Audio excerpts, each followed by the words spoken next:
കാനാടിക്കാവ് ശ്രീ വിഷ്ണുമായ സ്വാമി ക്ഷേത്രത്തിലെ പ്രസിദ്ധമായ തിറവെള്ളാട്ട് മഹോത്സവം തിറവെള്ളാട്ട് ദിവസമായ ജനുവരി 3 ശനിയാഴ്ച വൈകിട്ട് 8 മണിക്ക് വിഷ്ണുമായ സ്വാമിയുടെ പ്രൗഢഗംഭീരമായ പുറത്തേക്ക് എഴുന്നള്ളിപ്പിന് അകമ്പടിയായി 100-ൽ പരം വാദ്യ കലാകാരന്മാരെ അണിനിരത്തി കാനാടിക്കാവിന്റെ തിരുമുറ്റത്ത് പഞ്ചാരിമേളത്തിന്റെ വിസ്മയ കാഴ്ചയൊരുക്കുവാൻ നമ്മുടെ പ്രിയ സിനിമാ താരം പത്മശ്രീ ജയറാം എത്തുന്നു.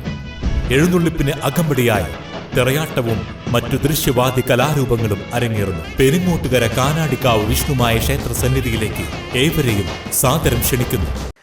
എടത്തുരുത്തി ഗ്രാമപഞ്ചായത്തിലേക്ക് തിരഞ്ഞെടുക്കപ്പെട്ട അംഗങ്ങൾ സത്യപ്രതിജ്ഞ ചെയ്ത് അധികാരമേറ്റു. പഞ്ചായത്ത് പരിസരത്ത് നടന്ന ചടങ്ങിൽ വരണാധികാരി MK സ്മിത മുതിർന്ന അംഗം TK ചന്ദ്രബാബുവിന് സത്യവാചകം ചൊല്ലിക്കൊടുത്തു. മറ്റു അംഗങ്ങൾക്ക് TK ചന്ദ്രബാബു പ്രതിജ്ഞാവാചകം ചൊല്ലിക്കൊടുത്തു. ചടങ്ങിന് ശേഷം ആദ്യ യോഗം ചേർന്നു. തദ്ദേശ സ്ഥാപന അധ്യക്ഷനെയും ഉപാധ്യക്ഷനെയും തിരഞ്ഞെടുക്കുന്നതിനുള്ള അജണ്ട സെക്രട്ടറി KV സനീഷ് അവതരിപ്പിച്ചു. 27-നാണ് രാവിലെ പ്രസിഡന്റിനെയും ഉച്ചയ്ക്ക് ശേഷം വൈസ് പ്രസിഡന്റിനെയും തിരഞ്ഞെടുക്കും. സത്യപ്രതിജ്ഞാ ചടങ്ങിന് സാക്ഷ്യം വഹിക്കാൻ വിവിധ രാഷ്ട്രീയ കക്ഷി നേതാക്കളും പ്രവർത്തകരും നാട്ടുകാരും എത്തിയിരുന്നു.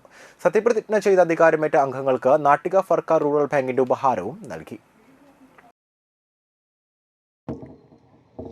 TK ചന്ദ്രബാബു എന്ന ഞാൻ നിയമാനുസരണം നടപ്പാക്കിയ ഇന്ത്യൻ ഭരണഘടനയോട് യഥാർത്ഥമായ വിശ്വാസവും കൂറും പുലർത്തുമെന്നും ഇന്ത്യയുടെ പരമാധികാരവും അഖണ്ഡതയും നിലനിർത്തുമെന്നും ഭയാശങ്ക കൂടാതെയും മമതയോ വിദ്വേഷമോ കൂടാതെയും ഞാൻ എൻ്റെ ഔദ്യോഗിക കൃത്യങ്ങൾ യഥാവിധിയായും വിശ്വസനയോടും എൻ്റെ പരമാവധി കഴിവ് പ്രബോധനപ്പെടുത്തിയും നിർവഹിക്കുമെന്ന് ദൃഢപ്രതിജ്ഞ ചെയ്യുന്നു.